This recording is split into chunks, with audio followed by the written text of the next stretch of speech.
नमस्कार, मी अमृता कुलकर्णी. वैदिक विजडम मराठी या चॅनलमध्ये तुमचे स्वागत आहे. आजच्या या व्हिडिओमध्ये आपण अमर पुस्तके या व्हिडिओ सिरीजमधील पुढचे पुस्तक पाहणार आहोत.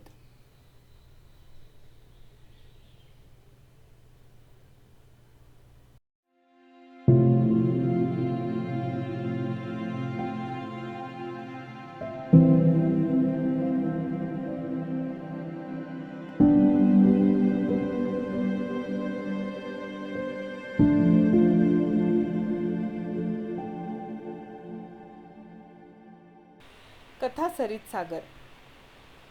एका गोष्टीत दुसरी गोष्ट, त्या गोष्टीत आणखी एक गोष्ट, राजे आणि पिशाचे, हुशार तरुण आणि सुंदर तरुणी, दुष्टांच्या हिकमती आणि मूर्खांचे साधेपण, बोलणारे पशु आणि जादूचे पर्वत, गूढ किल्ले आणि अजब साहसे यांच्या शेकडो कथा म्हणजे कथा सरित सागर. जगातील सर्वात जुना प्राचीन असा गोष्टींचा संग्रह होय.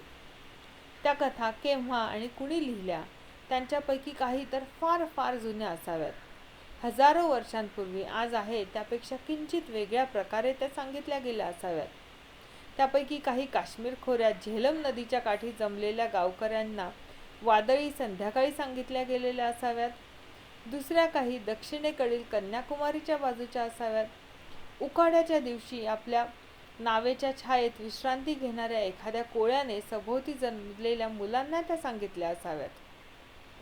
भारताच्या कानाकोपऱ्यातून गोष्टींचा ओघ कथा सरित सागरकडे येत राहिला, कारण कथा सरित सागरचा शब्दशः अर्थ गोष्टींच्या नद्या मिळून बनलेला समुद्र असा होय. निरनिराळ्या दिशांनी नद्या समुद्राकडे वाहत येतात. ज्याने या सर्व कथा संकलित केल्या त्याला त्या गोष्टी ठिकठिकाणहून आलेल्या आहेत याची निश्चितपणे खात्री. कथा सरित सागर मधील कथा सोमदेवाने संकलित केल्या आहेत. सुमारे 1000 वर्षांपूर्वी काश्मीरमध्ये सोमदेव होऊन गेला. ज्या पुस्तकावरून त्याने कथा सरित सागर मधील बहुतेक कथा घेतल्या त्याचा काहीच शोध लागत नाही. आपल्याला फक्त एवढंच माहीत आहे की त्या पुस्तकाचं नाव बृहत कथा किंवा दीर्घ कथा असं होतं. बृहत कथा गुणाढ्याने लिहिली. ती पैशाची भाषेत आहे. पैशाची भाषा मध्यंतरी लोप पावली होती.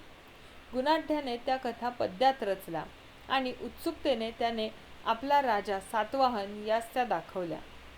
असं म्हटलं जातं की सातवाहनाने त्या कथांबद्दल विशेष औत्सुक्य न दाखवल्यानं चिडलेल्या निराश झालेल्या गुणाढ्याने आपल्या हस्तलिखितांचे पानामागून पान अग्नीत टाकण्यास सुरुवात केली.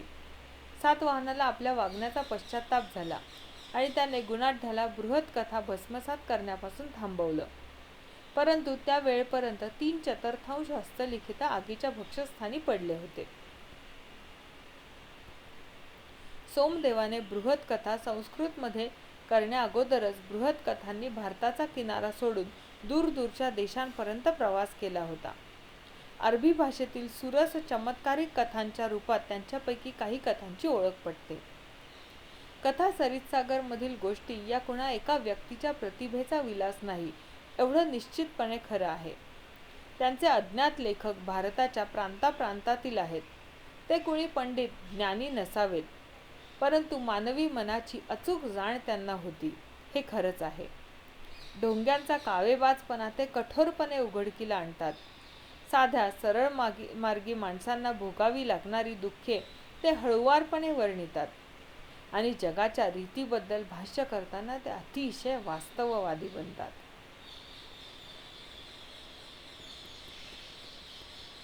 दुष्टपणाला शासन घडते आणि सद्गुणांचे चीज होते या तऱ्हेच्या कथा उत्तम वठल्या आहेत हे मुद्दाम स्पष्ट केले पाहिजे. इथे दिलेली कथा त्याच प्रकारात मोडते. एकेकाळी एका देवळात एक ढोंगी वैद्यबुवा राहत होते. आपण मौन पाळण्याचं व्रत घेतलं आहे असं ते भासवत. लोकांना त्यांच्याविषयी फार आदर वाटे. त्यांच्या भेटीला येताना रीतीप्रमाणे ते उत्तमोत्तम वस्तू, खाद्यपदार्थ, कपडे आणि पैसे आणत आणि भक्तिभावाने वैद्यबुवांना अर्पण करत. आलेल्या भेटींपैकी किमती वस्तू, चांगले चुंगले पदार्थ वैद्यबुवा स्वतःसाठी ठेवत, राहिलेला गाळसाळ त्यांच्या भोवती असणाऱ्या स्वतःला त्याचे शिष्य म्हणवणाऱ्यांमध्ये वाटून टाकत.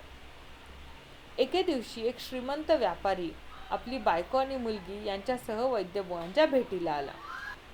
व्यापाराची मुलगी सुरेख होती. ती आपली बायको व्हावी असं वैद्यबुवांना लोभ सुटला. त्या मुलीबद्दल तिच्या वडिलांजवळ तो उघड उघड मागणी घालू शकत होता, कारण त्या काळी सधन माणसांनी आपल्या मुली वैद्यकीय व्यवसाय करणाऱ्यांना देण्याची रीत होती. परंतु प्रस्तुतचे वैद्यबुवा लबाड ढोंगी होते. त्यांनी एक दुष्ट डाव रचला.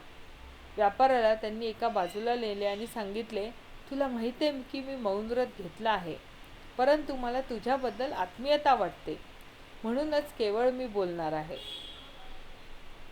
विषय तुझ्या मुलीबद्दलचा आहे. तिचं नशीब खडतर आहे आणि तू जर तिला तुझ्याजवळ ठेवलीस तर तुझंही नशीब उलटणार आहे. मी काय करावं? त्या व्यापाऱ्याने काळजीच्या सुरात विचारलं. अगदी सोपा उपाय सांगतो, वैद्यबुवा म्हणाले. तिला एका पेटीत बसव आणि आज रात्री ती पेटी नदीत सोडून दे. पेटीवर एक दिवा ठेव. ठीक आहे, व्यापारी म्हणाला. त्या रात्री शिकारीहून परत येणारा एक राजपुत्र नेमका ती नदी ओलांडून जात होता. नदीतून वाहत येणारा वर दिव्या असलेल्या त्या पेटीने त्याचे लक्ष वेधून घेतले. त्याने ती पेटी नौकेवर ओढून घेतली, उघडली. आतमध्ये एक सुंदर तरुण मुलगी रडत बसलेली पाहून त्याला आश्चर्याचा धक्काच बसला. त्या राजपुत्राजवळ एक अक्राळ विक्राळ माकड होतं. तो शिकारीला गेला असता त्यानं ते पकडलं होतं. त्यानं मुलीऐवजी ते माकड पेटीत ठेवलं. पेटी बंद केली आणि त्यावर परत होता तसा दिवा ठेवला. पेटी परत वाहत्या पाण्यात सोडून दिली. इकडे देवाजवळ नदी किनारी वर दिवा ठेवलेल्या पेटीची वैद्यबुवा विलक्षण उत्सुकतेने वाट पाहत होते. पेटी दृष्टीला पडताच त्यांनी आपल्या शिष्यांना पेटीपर्यंत पोहत जाण्याची आणि ती पेटी त्यांच्याकडे आणण्याची आज्ञा केली. त्यांच्या शिष्यांनी ती पेटी वैद्यबुवांच्या खोलीत आणली. वैद्यबुवांनी आपल्या शिष्यांना हाकलून दिलं आणि अधीरतेने पेटी उघडली. काय होत आहे हे कळायच्या आतच त्यांच्या नाकाचा मोठा तुकडा पडला. त्यानंतर त्यांच्या कानाचीही तीच अवस्था झाली. वेड्या माणसाप्रमाणे वैद्यबुवा जोरात किंचाळले आणि पळाले. त्यानंतर ते कधीही दिसले नाहीत. एका सुंदर तरुणीचं रानटी माकडात कसं रूपांतर झालं याचं वैद्यबुवांना नक्कीच आश्चर्य वाटलं असणार.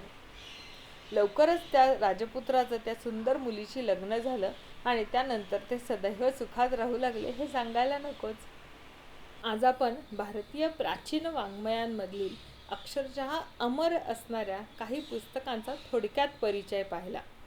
आजच्या या व्हिडिओमध्ये आपण भारतीय प्राचीन वाङ्मयापैकी वेद, पुराणे, रामायण, महाभारत ही महाकाव्ये, जातक कथा, कथा सरित सागर या ग्रंथांचा थोडक्यात परिचय पाहिला. ही पुस्तके वाचून त्यातील ज्ञान ग्रहण करण्यासाठी आपल्या सगळ्यांना मोटिवेशन मिळेल यासाठी हा एक छोटासा प्रयत्न.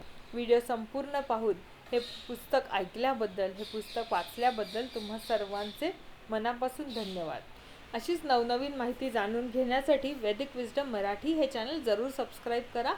या व्हिडिओ सिरीज अंतर्गत आपण भारतीय वेद, पुराण, त्यातील वेगवेगळ्या कथा, कथा सरित सागर, पंचतंत्र असे ग्रंथ, त्यांच्यातील संस्कृत सुभाषिते, त्यांच्या संबंधाच्या वेगवेगळ्या कथा जाणून घेण्याचा इथून पुढच्या व्हिडिओजमध्ये प्रयत्न करू.